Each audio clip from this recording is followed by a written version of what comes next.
എല്ലാവർക്കും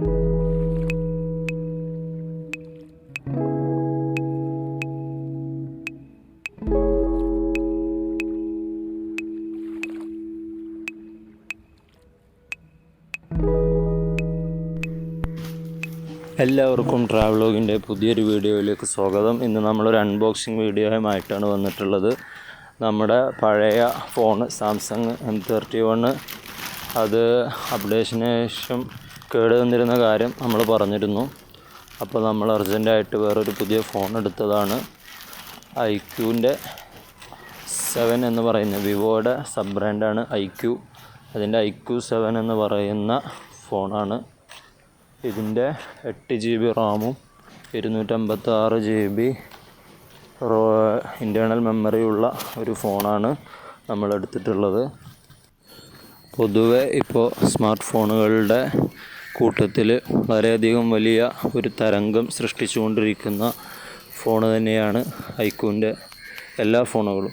iqooൻ്റെ Z3, Z5, അതുപോലെ തന്നെ iqoo 7 ലെജൻഡ് എന്നൊക്കെ പറയുന്ന ഫോണുകൾ വളരെയധികം എല്ലാവർക്കും ഇഷ്ടപ്പെട്ട ഒരു ഫോണാണ്. അപ്പോൾ ഫോണിൻ്റെ ബോക്സ് വരുന്നത് ഇങ്ങനെയാണ്. വളരെയധികം നല്ല ഗ്ലാമറിൽ അത് ചെയ്തിട്ടുണ്ട്. നമ്മുടെ OnePlusൻ്റെ ഒക്കെ ഒരു ബോക്സിനെ ഓർമ്മിപ്പിക്കുന്ന രീതിയിലാണ് ഇതിൻ്റെ ബോക്സ് ഉള്ളത്.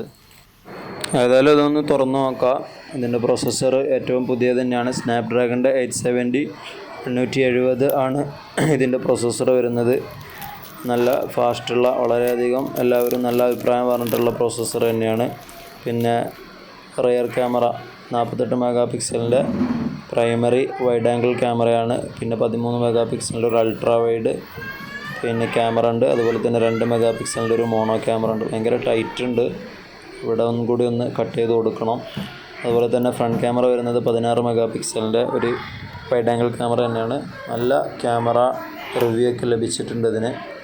അപ്പോൾ നമ്മൾ ബോക്സ് തുറക്കുമ്പോൾ തന്നെ ഇവിടെ മോൺസ്റ്റർ ഇൻസൈഡ് എന്ന് എഴുതിയിട്ടുണ്ട്, 7 എന്ന് എഴുതിയിട്ടുണ്ട്.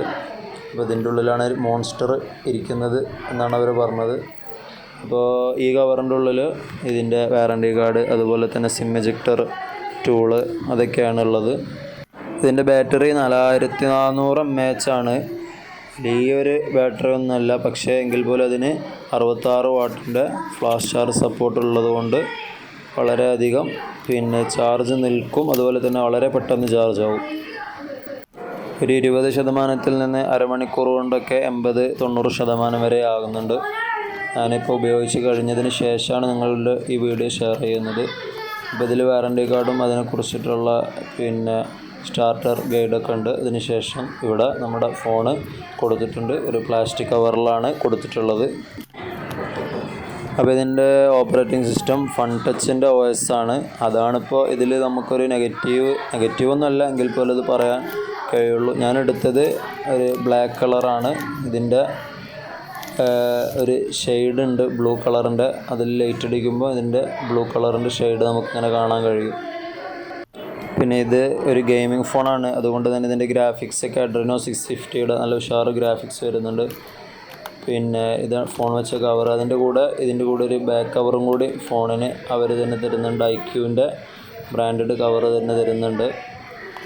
പിന്നെ ഇതിൻ്റെ C ടൈപ്പ് ചാർജിങ് കേബിൾ, അതുപോലെ തന്നെ 66 വാട്ടിൻ്റെ USB, ഇതിൻ്റെ അഡാപ്റ്ററും കൂടി തരുന്നുണ്ട്. ഇത്രയുമാണ് നമ്മുടെ ഈ പാക്കിലുള്ളത്. വളരെ നല്ല ഉഷാറ് പാക്കിംഗ് ആയിരുന്നു. സംഭവം നല്ല അടിപൊളി ഫിനിഷിംഗ് ഒക്കെ ഉണ്ട്.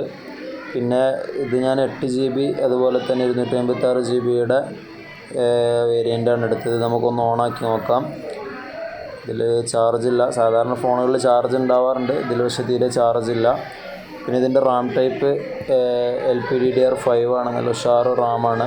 അപ്പോൾ ഇത്രയും കാര്യങ്ങളാണ് ഇതിൻ്റെ പറയാനുള്ളത്. അമോൾഡ് ഡിസ്പ്ലേ ഉണ്ട്, അതുപോലെ തന്നെ പഞ്ച് ഹോൾ ഉണ്ട്, പിന്നെ 1300 നിറ്റ്സിൻ്റെ ബ്രൈറ്റ്നെസ് ഉണ്ട്. ഇത്രയും നമ്മൾ വീഡിയോ എടുത്തിട്ടുള്ളൂ. അപ്പോൾ ഇനി കാര്യങ്ങൾ പറഞ്ഞു തരാം. HDR10+ സപ്പോർട്ട് ഉണ്ട്. അതുപോലെ തന്നെ ഇതിൻ്റെ റീഫ്രഷ് റേറ്റ് വരുന്നത് 120 Hz ആണ്. ഇതിൻ്റെ റീഫ്രഷ് റേറ്റ് നല്ല ഉഷാറാണ്.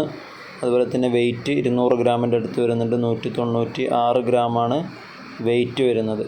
ക്യാമറയുടെ സ്പെസിഫിക്കേഷൻ നമ്മൾ പറഞ്ഞു. പിന്നെ video recording 4K video recording വരെ ഇതിൽ കിട്ടുന്നുണ്ട്. 30 ഫ്രെയിം പെർ സെക്കൻഡാണ് നമുക്ക് ലഭിക്കുക.